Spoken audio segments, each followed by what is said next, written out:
It started with a missed delivery, just a stupid printer cartridge that never arrived.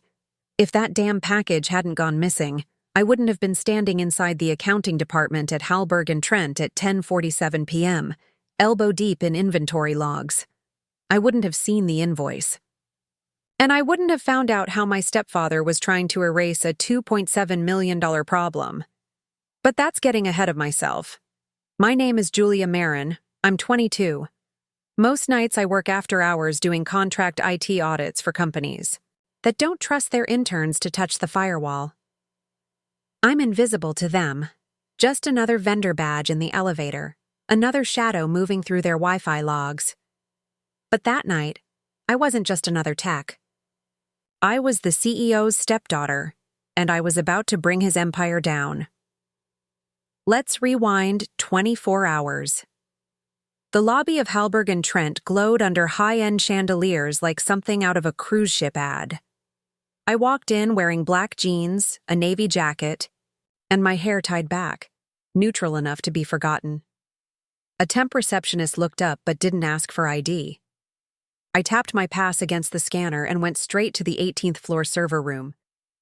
I wasn't supposed to be on the financial floor, but the cartridge I'd ordered for the backup printer was marked Delivered to Supply FL18.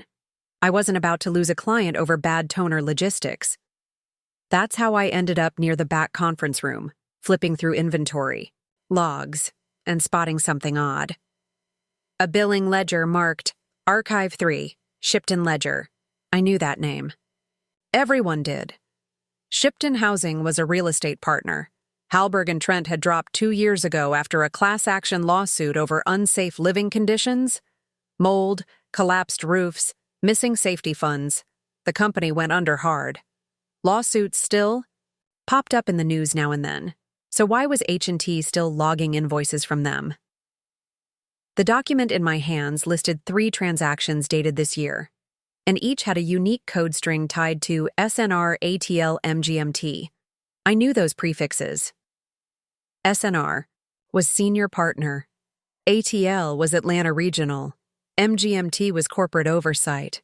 That last one hit hardest. My stepfather, Raymond Archer, was listed under all 3.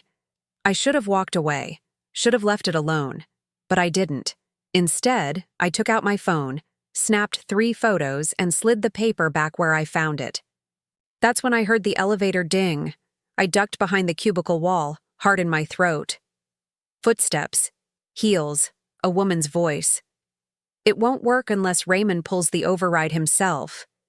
That voice belonged to Claire Redford, head of compliance, and someone I'd seen hug my stepfather in the kitchen a little too long after Sunday dinners. "Then you push him," came a man's voice, low, sharp. "If he's scared, remind him how much we both lose if that file leaks." The printer whirred behind me. I froze. They walked past the cubicle I crouched behind. Claire's heels clicked rhythmically. I peeked just enough to see the man beside her. Dark suit, no tie, scruffy beard. That was Marcus Dell, Raymond's right hand. They turned into a private office and shut the door. I waited exactly 90 seconds, then bolted for the stairwell. By the time I reached my car, I couldn't tell if I was shaking from fear or fury. I didn't sleep. Instead, I opened a blank spreadsheet and started pulling threads. I had access to several internal servers through my contract. Not everything, but enough. I logged into the audit tools I'd installed during my last rotation and typed in the project code, SNR ATL MGMT. Over the next 4 hours, a trail emerged. Shadow invoices from dormant clients, shell account transfers, and 2 recurring names in the authorization logs, M. Dell and C. Redford. I flagged over a dozen entries and cross-checked them with public records. Shipton wasn't dead, not entirely. It had restructured under a new name, Coastal Bricks LLC. Same office, same board members, same negligence lawsuits pending. Only this time, H&T was still funding it, off the books. The file was labeled Ghost Ledger. I closed my laptop at 5:37 a.m., heart pounding. I needed help. The only person I trusted wasn't part of the company. He was a journalist. His name was Owen Shaw. We met during my freshman year at university when he came to speak in my ethics class. Later, we became something closer. Nights at cafes, long debates about truth and power. But nothing romantic ever stuck. Still, I trusted him, and he hated corporate corruption more than anyone I knew. I texted him, "Need to talk. Urgent." "Your kind of story," he called within minutes. "What did you do?" he asked, voice raspy. "Something I can't undo."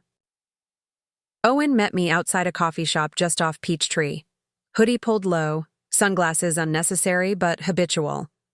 "Start slow," he said, sipping espresso. "Who's involved?" "My stepfather." "Raymond." "Archer?" I nodded. His whistle drew stares. "What's he hiding?" I pulled out the printouts and scrolled through my screenshots. By the time I finished, his coffee was cold. Julia, this is real. I know. You realize if this is accurate, we're not just talking embezzlement. It's fraud. Willful cover-up. Collusion." I didn't blink. "And maybe money laundering." He nodded slowly. "You sure you want to go public?" "No, but I'm sure I can't look the other way." Owen rubbed his chin. "Okay, but we do this smart. We verify. We connect dots no one can erase. We need someone inside." I hesitated. I might know someone. Her name was Tanya Briggs. She'd been in payroll for 3 years, a single mom working nights just to keep her benefits. Once, when I'd fixed her login for the expense system, she brought me homemade banana bread. She always smiled like she was carrying weight no one else could see. If anyone knew how money moved through H&T, it was Tanya. When I messaged her, she replied almost instantly. We met in the corner of a library near downtown. She looked nervous, but determined. "I always knew something was wrong," she whispered. "Payments going out under closed codes. Bonuses listed under retention compensation for employees who didn't exist. Do you have any of it?" She slid me a flash. "Drive." I copied what I could over the last 6 months. Kept thinking I'd find the courage to say something. "You just did." I retired back in my apartment that night. I opened the files. It wasn't just suspicious. It was surgical. Over $8 million redirected through fake vendors, split across 8 subsidiaries, 2 of which were owned, under aliases tied to Raymond's private trust. Claire and Marcus had signed off on at least half. I found emails, transfer logs, masked file versions. They called it cleaning the deck. My hands trembled as I realized the scope. This wasn't one bad transaction. It was a full operation. And it was happening under a man I had trusted since I was 15. My mom would never believe it. But I had the truth now, and I wasn't letting it go. 2 days after Tanya gave me the flash drive, I got called into Raymond's office. It wasn't scheduled. I wasn't on shift. But a firm text from his assistant said, "Raymond wants to see you. Immediately." I debated ghosting. I even paced for 10 minutes in front of the revolving glass doors, trying to steady my nerves. But curiosity, or maybe defiance, won out. His office sat on the 32nd floor, draped in glass and polished wood. The windows framed the Atlanta skyline like art. I stepped in to find him seated behind his mahogany desk, tie off, sleeves rolled up, face unreadable. "Julia," he said, his voice calm. Too calm. "Sit." I obeyed, slowly. "Do you know what the hardest part of running a company is?" he asked. I didn't answer. He leaned forward, hands folded. "It's not the clients, not the board. It's managing trust. The illusion of safety, of order. It's what keeps investors from panicking, what keeps employees loyal. And sometimes, to maintain that trust, you have to do things a little unorthodox." My skin prickled. "Like laundering money through dormant accounts?" His eyes narrowed. A brief flicker of something. Shock? No. Recognition. He knew I knew. Let me be clear, he said slowly. Whatever you think you found, you're misinformed. You've been given pieces of a puzzle that's far more complicated than you can grasp. I'm not a child, Raymond. No, he said, leaning back. You're a liability. He stood, walked to the liquor cart, and poured a glass of something amber. I protected your mother, paid for your school, took you in when your father left. That deserves something, don't you think? I stood up. I think that's exactly the problem, I said. You think kindness is collateral. His jaw clenched. I'm offering you a choice. Walk away. Delete what you've taken. Let this go, and I'll make sure you get your full contract pay and a glowing reference. Maybe even an in-house role. But if you keep pressing, if you drag this into the light, you'll what? I challenged. Sue me? Fire me? Smear? A 22-year-old whistleblower to protect your offshore accounts? He set the glass down hard. This isn't a game, Julia. No, I said, stepping back. It's a cover-up. And I walked out. By nightfall, Tanya's access was revoked, her ID card deactivated. It listed her as a security risk. She called me, sobbing. I have a kid, Jules. I can't lose this job. They're saying I leaked internal data, that I violated ethics policy. I'll fix this, I promised, even though I didn't know how. I forwarded the HR email she sent me to Owen. He responded within minutes. They're circling the wagons. Time to push harder. We met that night at his office, a rented room, above a bookstore, papered with notes, articles, and color-coded strings like some conspiracy thriller. He added Tanya's name to a new board marked, Witnesses Targeted. They're scared, he said, which means we're close. Then he handed me something new, a thumb drive. Encrypted chain of command from Coastal Bricks. Took me weeks to scrape it. Inside were records of Claire Redford's name tied to campaign donations for a city council race in Marcus Dell's home district. The same Marcus who'd pushed my stepfather to sign off on Project Cleanup within internal correspondence. I scrolled, then froze. One transaction caught my eye, $18,150, labeled consultation fee, transferred directly to an account registered to Delaney Marin. My mother, I stared, disbelieving. That can't be right. She's listed as a strategic consultant on a silent board, Julia. I triple-checked. The same trust account that's been used for pass-through payments to H&T's ghost vendors. Owen put a hand on my arm. I'm sorry. My heart sank. She doesn't know. She couldn't. Maybe, or maybe she signed something without reading it. Maybe she trusts him too much. I sat back, dizzy. He used her name to hide money. And if she ever testifies that she didn't know, they'll call it negligence at best, complicity. At worst, I rubbed my temples. We have to go to someone with power, now. Owen nodded. I've already contacted a friend at the Office of Corporate Integrity, but they want more than files. They want voices. I thought of Tanya, of how scared she'd sounded. I'll talk, I said. I'll go on record. The next morning, I received a summons. HR wanted to discuss performance concerns. No official accusation, just a veiled threat. I arrived to find Claire seated at the head of the table, flanked by 2 HR reps. Julia, she said, her tone sickly sweet. There have been troubling discrepancies traced back to your login credentials. I imagine so, I said, sliding a folder onto the table. Because you're deleting access logs to hide money trails. One rep blinked, the other stiffened. Claire's smile never faded. I hope you understand the severity of false accusations. Oh, I do. That's why I've already filed a protection notice with the OCI and turned over all logs, including Tanya Briggs's wrongful termination. Claire's composure cracked just for a second. "Are we done?" I asked. The HR reps exchanged a glance. One of them closed her laptop. "For now." I stood and walked out.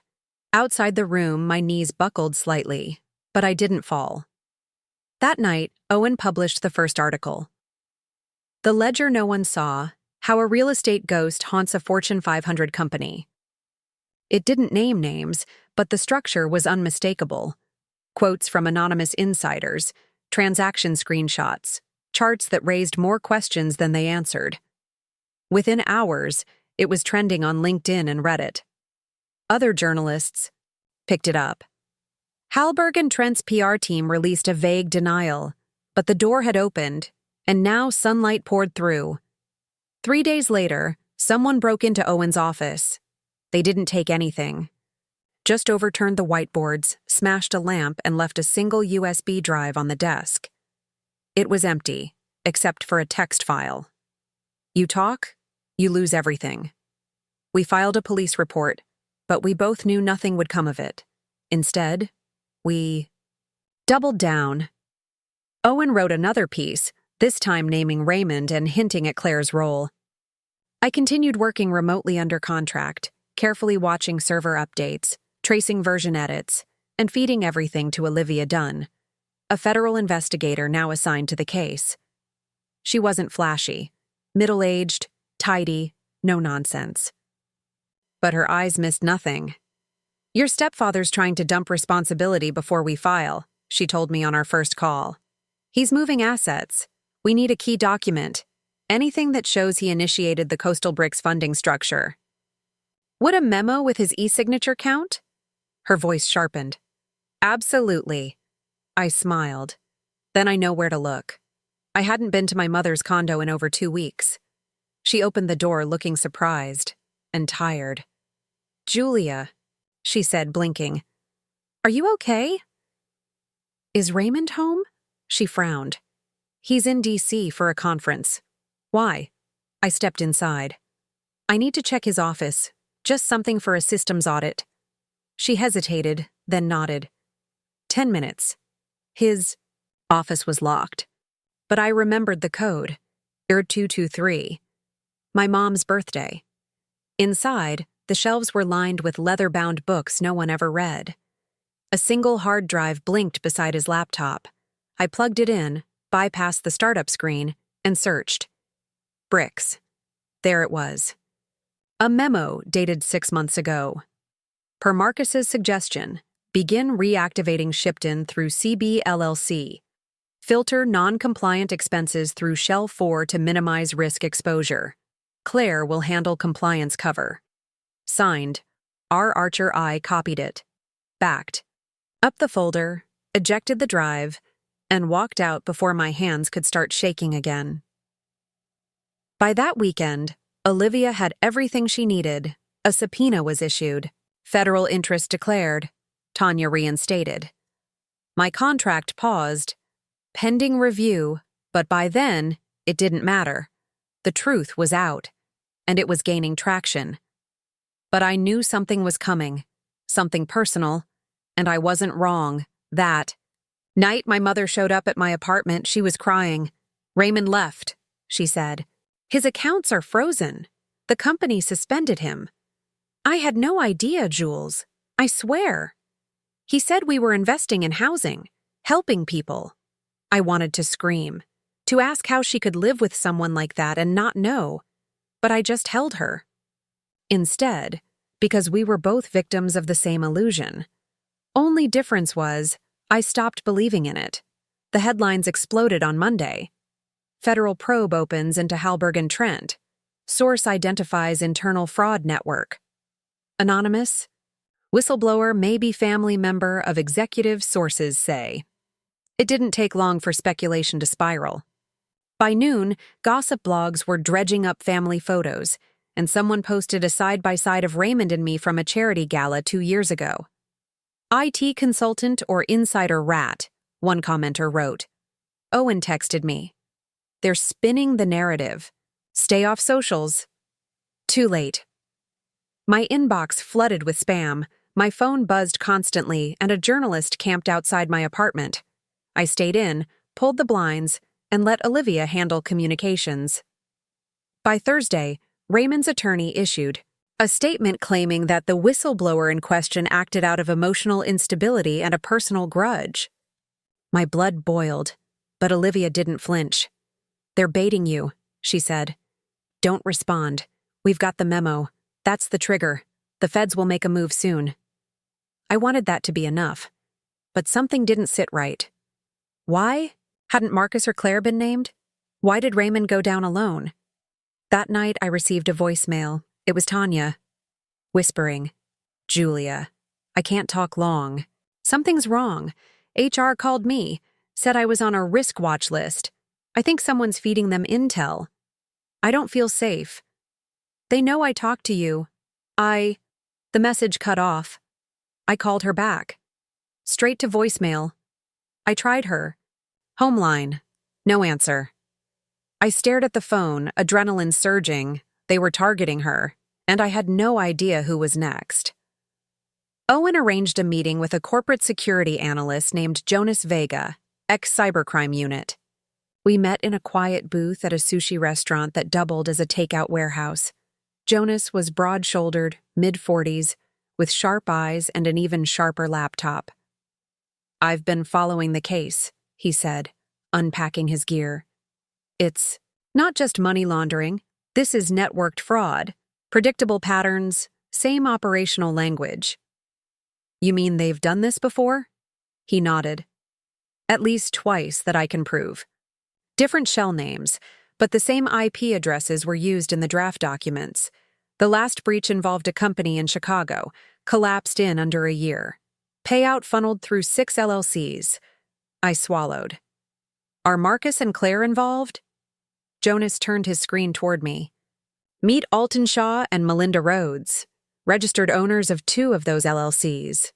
Both names are aliases for Dell and Redford. Their digital footprints are sloppy. Almost like they thought no one would check." I stared at the screen, stunned. They built this scam from scratch. "They perfected it," Jonas said. "And they've been doing it for years." Owen leaned forward. "Then why let Raymond take the fall?" "Because he's replaceable," Jonas said. "You need someone in a visible role to blame when the tower collapses. Raymond was a shield." I felt sick. My stepfather wasn't just guilty. He was being played. We met Olivia in a parking deck near her office, less traceable than calls or emails. "You have proof they ran this scam across multiple companies?" she asked Jonas. "Solid digital chains, IPs, metadata, payment loops, everything leads back to them. And the money? Still moving. They're trying to scrub it." Olivia nodded, then turned to me. "Are you willing to go on record publicly? Name yourself?" I hesitated, then nodded. "Yes." The next morning, I stood in front of a podium at a small press conference held outside the federal building. I wore a navy suit jacket over a white blouse. My hair was tied back. Olivia stood beside me, silent but solid. I cleared my throat and read from the paper in my hands. "My name is Julia Marin. I am the whistleblower involved in the investigation into Halberg and Trent. I worked as a contracted IT auditor. I uncovered patterns of financial mismanagement that led me to report what I found to the Office of Corporate Integrity. I do not seek attention or compensation. I only want the truth to be known." Flashbulbs erupted. Reporters shouted questions. Olivia stepped forward to field them. I stepped back, out of the spotlight. Behind me, everything I once trusted was unraveling. Later that night, my mother showed up again. She looked exhausted. "They froze my accounts," she said, voice cracking. "I can't even buy groceries." I poured her tea, handed her a blanket. "I didn't know," she whispered. "About the consulting payments. Raymond just said it was a tax thing." "I believe you." She looked at me, eyes red. "Then why does it still feel like I failed?" "Because you were lied to," I said. "But now you know. That's what matters." Meanwhile, Tanya finally texted me. "I'm safe, staying with my cousin in Marietta. Sorry, I panicked. They showed up at my door, asking questions, wanted access to my files. I replied instantly, "Don't apologize, just stay low." We both knew the risk wasn't over. If Marcus and Claire were capable of setting up a corporate fall guy, they were capable of worse. That weekend, Jonas sent me a file titled Cassandra. It was a full layout of the fraud web: names, dates, wire transfers, aliases. In the center, a shared storage server labeled Rhodes.Comms, hosted through a fake vendor. Inside were encrypted voice notes, dozens of them. We decrypted the first one. Marcus Dell's voice came through. "If Julia goes public, pivot to strategy. 2. Paint her as unstable, leak the Vegas footage."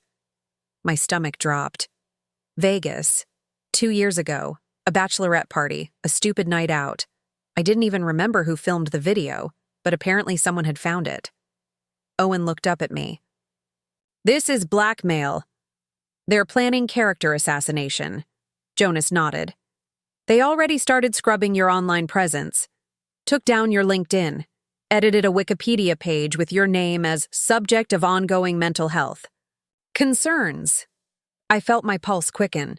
"But you're protected now," Owen added. "They're losing control, and desperate people always make mistakes." I stared at the screen, suddenly clear-headed. Then let's make sure the next one counts. Monday morning, I walked into Claire Redford's office unannounced. She looked up from her laptop, startled. "Well, this is bold." "You underestimated me," I said calmly. Her lips curled. "You're not special, Julia. Just another noise will outlast." I slid a folder onto her desk. "Audio files, payment trails, alias names. You're finished." She didn't touch it. "You've made enemies you can't even spell," she whispered. "You think truth protects you, but it only makes you a target." "Maybe," I said, turning to leave. "But at least I don't hide behind fake names and offshore accounts." I paused in the doorway. "By the way, Marcus?" He flipped. Her face froze. "You should lawyer up." I shut the door before she could reply. That night, Olivia confirmed it. Marcus Dell had quietly met with federal agents, handing over encrypted records and implicating Claire in 3 counts of wire fraud, 1 count of bribery, and a RICO level conspiracy charge. In exchange, he wanted immunity and relocation. He wouldn't get both, but he'd just buried his co-conspirator. The next morning, Claire was arrested outside a boutique hotel in Buckhead. Cameras caught everything. She didn't say a word. I watched the footage from the fire escape outside my apartment. Atlanta buzzed. Below, traffic honked. The city moved on. But something in me had changed. I wasn't afraid anymore. I wasn't just some contractor in a borrowed jacket. I was the girl who pulled the thread and watched a system unravel. Behind the ledger part 4 of 5, approx 1,260 words, the indictment hit the news within 48 hours of Claire's arrest. Senior executives charged in $8.2 million fraud case. Whistleblowers' evidence triggers federal action. The article was all our front page. My name was in it. So was Tanya's, Owen's. Even Jonas got a mention for his data reconstruction work. Raymond's name, however, was now listed differently, not as CEO of Hallberg and Trent, but as former executive and cooperating witness. Olivia called me that morning. "He's turning," she said, "pushing a plea deal. Looks like Marcus flipped to save himself, and now Raymond's trying to avoid federal prison time." I sat in silence. "He admitted to signing the Shipton memo," she added. "Claims he didn't understand what he was signing, that Claire and Marcus manipulated him. He's blaming the internal task force." I let out a long breath. It was cowardly. Convenient. But it didn't surprise me. Raymond Archer, the man who taught me to shake hands like I meant it and smile through disappointment, was playing victim. And for once, he wasn't completely wrong. He had been manipulated. But he let it happen. He chose the easy path, The lavish lifestyle, the plausible deniability. He thought being clever would keep him untouchable. Now he'd trade names for leniency, and if he was smart, he'd stay quiet forever. That afternoon, Owen and I were interviewed on a podcast about whistleblower protections. He wore his signature hoodie and talked like a man who'd been waiting his whole life for this kind of story. I stuck to the facts, quiet, firm, focused. When the host asked how I stayed brave, I said, "It wasn't bravery. It was necessity." He raised a brow. "So, you had no choice?" "No," I said. "But I couldn't live with myself if I stayed quiet." Later, as we left the studio, Owen stopped me on the steps. "You know," he said, "most people would have disappeared by now, changed names, walked away." I thought about it, I admitted. And then I remembered Tanya, and every person in that office who knew something was wrong but couldn't prove it. I wasn't just doing this for me. He smiled. "You're a better journalist than I am." I smirked. "That's not hard." He nudged me playfully. For the first time in weeks, we laughed. A week later, Tanya got her job back, but she didn't take it. Instead, she accepted an offer from a nonprofit watchdog group called Horizon Ledger. They wanted her to train corporate staff in ethical accountability and reporting. She sent me a photo of her new desk, complete with a framed picture of her daughter and a note that said, "No more banana bread for the bad guys." I texted her back, "Only for the heroes." She replied with a heart emoji and a gif of someone dramatically dropping a mic. My mom called that same night. Her voice was steadier now. She was adjusting. "I found a job," she said. "Nothing glamorous. Office admin at a medical group. But it's mine. My name's on the pay stub." "That's huge," I told her. "You proud of yourself?" There was a pause. Then, "I think I'm starting to be." She still wasn't ready to talk about Raymond. She hadn't visited him since the indictment, but she was taking steps. Slow, sturdy, painful steps. Just like me. The final hearing was scheduled for September. A closed-door federal review before the full trial began. Olivia invited me to attend as a witness observer. When I walked into the courthouse, I didn't feel afraid. I felt clear. Raymond was there. So was Claire, shackled and stony-faced. Marcus didn't look at me once. The judge reviewed the preliminary findings. Olivia submitted digital and physical evidence. Jonas was sworn in. Owen sat quietly in the back, notebook in hand. When the judge read the charges aloud, I glanced at Raymond. His head was bowed. His hands shook. He looked older, smaller, but I didn't feel vindicated. I just felt done. Afterward, Olivia pulled me aside. "You should know something," she said.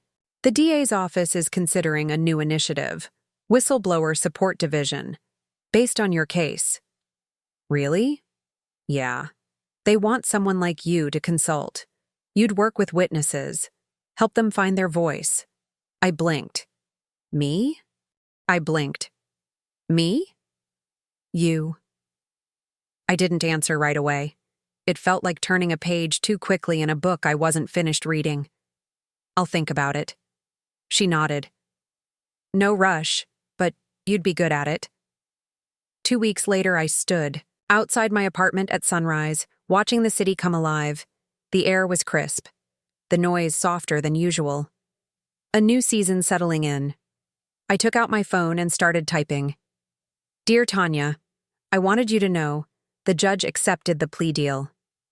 Raymond will serve time, less than we hoped, but it's something. Claire and Marcus are going to trial. You'll likely be asked to testify. I'll be right there with you. We didn't just expose corruption. We lit a match in a room full of gas, and maybe we'll never see the end of it. But we changed something. You changed something. Don't forget that." With gratitude, Julia, I hit send. Then I opened my laptop and clicked on the application Olivia had emailed me. Ethical Witness Liaison, Corporate Oversight Division. It asked for a statement of intent. I stared at the blinking cursor, then typed, "I never planned to become the whistleblower. But now that I've been one, I want to help others survive it too. Not just expose the truth, but rebuild what comes after it." I clicked Submit, and just like that, the next chapter began. 6 months later, I found myself standing in the lobby of the Office of Corporate Integrity, badge clipped to my blazer, a folder tucked under my arm. I wasn't a contractor anymore. I wasn't undercover, looking over my shoulder, bracing for retaliation. I was here by title, Ethical Witness Liaison.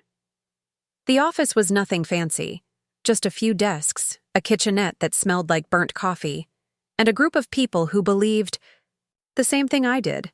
That truth, even when ugly, deserves a spotlight. I shared an office with another liaison named Brielle, a former IRS investigator with the driest sense of humor I'd ever seen. "You're the Halberg girl," she said.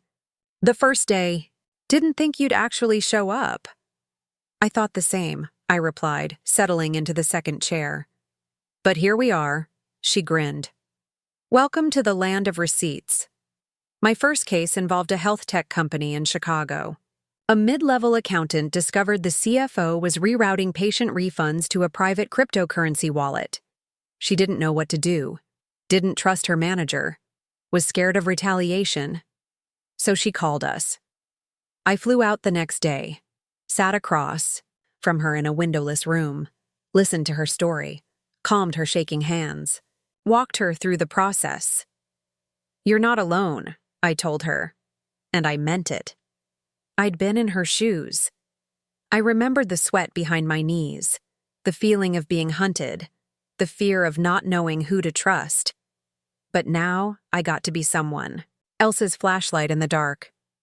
Back home in Atlanta, Tanya and I grabbed dinner once a week, usually cheap sushi or late-night pancakes. Her daughter, Yanni, always insisted on showing me her latest art projects, and Tanya always brought dessert. "I still don't know how I survived that year," she told me one night over sweet tea. "I really thought I was going to lose everything." "You didn't," I said. "You gained it." She smiled, tired but proud. "Thanks to you." "No," I said. "Thanks to us." Owen's stories won awards. He turned the Halberg and Trent saga into a long-form investigative series that launched his career into the stratosphere. A book deal followed, then a podcast. He asked me to co-host it. I refused. Not because I didn't trust him, but because I didn't want to be the story anymore. I wanted to help write the next ones. Still, we stayed close. Closer even. He'd show up on my fire escape, with takeout and 2 beers, ready to debate justice or rewatch bad documentaries. One night, after Yanni's art show and a surprise visit from Olivia, he turned to me and said, "You ever think we were supposed to do this together?" I raised an eyebrow. "Bring down corrupt executives?" "I meant all of it." I hesitated, then smiled. "Maybe." He kissed me for the first time that night, and for once it didn't feel like a chapter ending. It felt like a beginning. Raymond served 18 months at a minimum security facility in North Carolina. He wrote my mother letters. She never responded. When he was released, he moved to a small cabin in Vermont. Quiet, unremarkable. The kind of place men go when they've been publicly unmade. I never saw him again. But sometimes, when the wind picks up, I think I hear his voice in my head. We do what we must to protect the legacy. He was wrong. A legacy isn't what you build with lies. It's what's left standing after the truth burns everything down. Claire received the harshest sentence, 12 years without parole. Marcus got 4 after testifying in 2 separate trials. They were both stripped of licenses, fined heavily, and blacklisted in corporate finance. H&T restructured. New leadership. Transparency Committee. Big headlines. But none of that mattered to me. The real win wasn't what collapsed, it was what we rebuilt. My mother eventually bought a modest home in Decatur, painted the shutters yellow, grew tomatoes, started dating again. I never asked about the man. She deserved her privacy and peace. I gave her both. I still visit the docks sometimes, not for nostalgia, but because it's where I finally realized what it meant to walk away from the version of myself that played it safe. It's quiet there now. Peaceful. But when I sit at the end of the pier and watch the water roll in, I remember the girl who stayed late for a toner cartridge, the one who stumbled into a crime, chased the truth through a jungle of red tape, and found herself, scarred but whole, on the other side. I once thought being invisible made me safe. Now I know better. Being seen, being known, is where change begins. And sometimes to flip the power, all you need is a spark, a missing invoice, a flash drive, a girl who refuses to stay silent. If this story gripped you, moved you, or made you think, please consider subscribing, liking, and leaving a comment below. Every bit of support helps bring stories like this to more people and help us grow. Your feedback means everything, and your voice matters here. Let's keep sharing stories that uncover truth, spark change, and remind us what courage really looks like.